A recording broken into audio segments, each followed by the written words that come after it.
কাৰ্বি আংলং জিলাৰ সদৰ ডিফু চহৰৰ প্ৰাণকেন্দ্ৰ ডিফু ক্লাব প্ৰাংগণত এই ডিফু ক্লাবৰ প্ৰাংগণত অহা মাহৰ 1 মে' তাৰিখত এদিনীয়া কাৰ্যসূচীৰে কেন্দ্ৰীয় বিহু সমিতি আয়োজন কৰা হৈছে।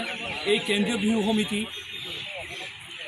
এক ঐতিহ্যমণ্ডিত কেন্দ্ৰীয় বিহু সমিতি। এই কেন্দ্ৰীয় বিহু সমিতিৰ এক নিজাববীয়া ঐতিহ্য আছে আৰু এই কেন্দ্ৰীয় বিহু সমিতি 62 সংখ্যক বিহু অহা 1 মে' তাৰিখত উদযাপন হ'বলৈ গৈ আছে।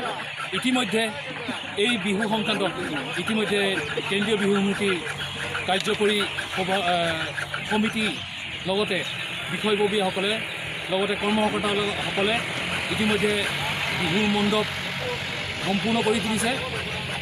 এই সংক্ৰান্তত আমি কেন্দ্ৰীয় বিহু সমিতিৰ সম্পাদক ডাঙৰীয়া শ্ৰীযুত তাৰ্ণী ৰংপি ডাঙৰীয়াৰ ফালৰ পৰা আমি দুই এষাৰ জানিবলৈ চেষ্টা কৰিম। আহকচোন।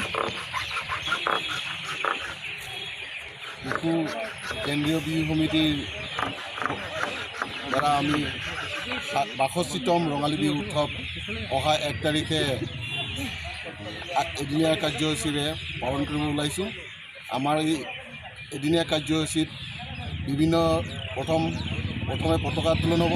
এই পতাকা উত্তোলনত বিভিন্ন জাতি জনগোষ্ঠীৰ পতাকা তেখেতসকলৰ নিজা পতাকা উত্তোলন কৰা হ'ব।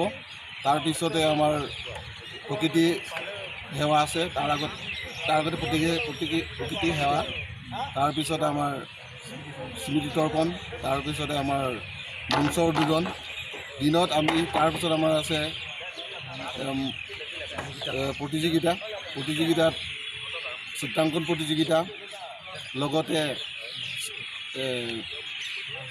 লাড়ু পিঠা প্ৰতিযোগিতা, সৰু ল'ৰা ছোৱালীৰ নাচ গান আৰু ৰাতি আমি সাঁচি দিওঁতে অনুষ্ঠিত কৰিম। হয়, অতিকৈ আনন্দৰ কথা। ইতিমধ্যে এই বিহু সমিতিৰ সম্পাদক ডাঙৰীয়াই কিছু কথা জানিবলৈ দিলে। এই বিহুখন 62 সংখ্যক কেন্দ্ৰীয় বিহু সমিতি আৰু কাৰ্বি আংলং জিলাৰ প্ৰাণকেন্দ্ৰস্বৰূপ ডিফু চহৰৰ ডিফু ক্লাব প্ৰাংগণত এই বিহুখন প্ৰতি বছৰে অনুষ্ঠিত হৈ আহিছে। এই বিহুখনৰ আঁৰত এক নিজাববীয়া ঐতিহ্য আছে আৰু এই বিহুখনে বহুতখিনি বাৰ্তা বহন কৰি আহিছে। বছৰ ধৰি এই বিহুখনে কেন্দ্ৰীয় বিহুখনে বছৰ ধৰি বহুখিনি বাৰ্তা ৰাইজলৈ কঢ়িয়াই আনিছে। এই সংবাদত ইতিমধ্যে আমাৰ সম্পাদক ডাঙৰীয়াই কিছু কথা জানিবলৈ দিলে আৰু এই বিহুখন অহা 1 মে' তাৰিখত উদযাপন হ'বলৈ গৈ আছে। মই কেমেৰা পাৰ্চন স্বপেন তেৰাঙক বিহুখনৰ কাৰ্যসূচী সংক্ৰান্তত কি ধৰণে কাৰ্যসূচী সম্পন্ন কৰি তুলিছে কাৰ্যকৰী বিষয়াসকলে সকলোৱে মিলিজুলি কেন্দ্ৰীয় বিহু সমিতি মণ্ডপখন সম্পূৰ্ণ অহা 1 মে' তাৰিখত সম্পূৰ্ণ কৰি তুলিবলৈ যিদৰে যুদ্ধং দেহি যিধৰণে প্ৰস্তুতি কৰি তুলিছে, তেখেতসকলৰ যিসকল এই কাৰ্যত যিধৰণে কাৰ্য গঢ়ি তুলিছে, যিধৰণে তেওঁলোকে সকলোৱে মিলিজুলি কাম কৰি আহিছে, তেখেতসকলৰ প্ৰতি অশেষ ধন্যবাদ জনাব লাগিব।